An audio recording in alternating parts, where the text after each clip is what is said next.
আচ্ছা, তো আজকে এটা দেখো আমি তোমাদের পৃষ্ঠটান সম্পর্কিত একটা পরীক্ষা দেখাচ্ছি। এখানে আমি সাবান গোলা জলটাকে এই কাঠির ফাঁসের মধ্যে গুলে নিয়েছি। কাঠির ফাঁসটাকে সাবান গোলা জলে ডোবানোর পরে এখানে দেখো একটা লেয়ার জমে গেছে, যেটা তোমার পৃষ্ঠটানের জন্য এরকম টান টান হয়ে এই কাঠের চারিদিকে এরকম পাতলা পর্দার মতো আছে। আর এটার উপরেই আমি সাবান জলে ভেজানো একটা হালকা সুতো এখানে বেঁধে ফেলে দিয়েছি। তো সেটা দেখো এই তোমার সাবান গোলা জলের স্তরের ওপর কেমন সুন্দরভাবে এটা এলোমেলোভাবে ভেসে আছে। এবার এর মাঝখানটা মানে আমি যদি ছিদ্র করে দিই মানে সুতোর মাঝখানটা, তাহলে ওটা টান টান একদম গোল হয়ে যাবে। পৃষ্ঠটানের কারণে সেটা গোল কেন হয় সেটা আমরা ব্যাখ্যা জানি। ঠিক আছে, তো এটা গেল পৃষ্ঠটানের।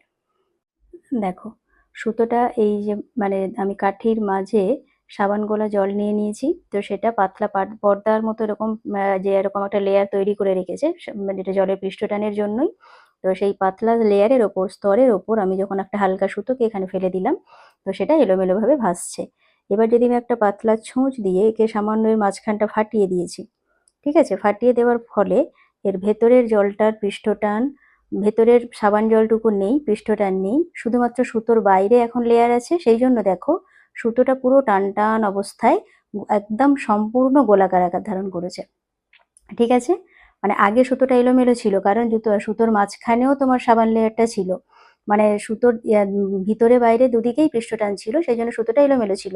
এখন আমি মাঝখানে সুতোর এই মাঝখানের এই অংশের মানে সাবানের লেয়ারটাকে ফাটিয়ে দিয়েছি, ফলে এখন ভেতরে কোনো লেয়ার নেই, শুধুমাত্র বাইরে তোমার সাবান গোলা জল আছে, তার পৃষ্ঠটান আছে। তারা সুতোটাকে টেনে দেখো এখন সম্পূর্ণ গোলাকার সুন্দর একটা আকৃতি করে দিয়েছে। ঠিক আছে, তো এটা শুধুমাত্র জলের পৃষ্ঠটানের কারণে। ওকে।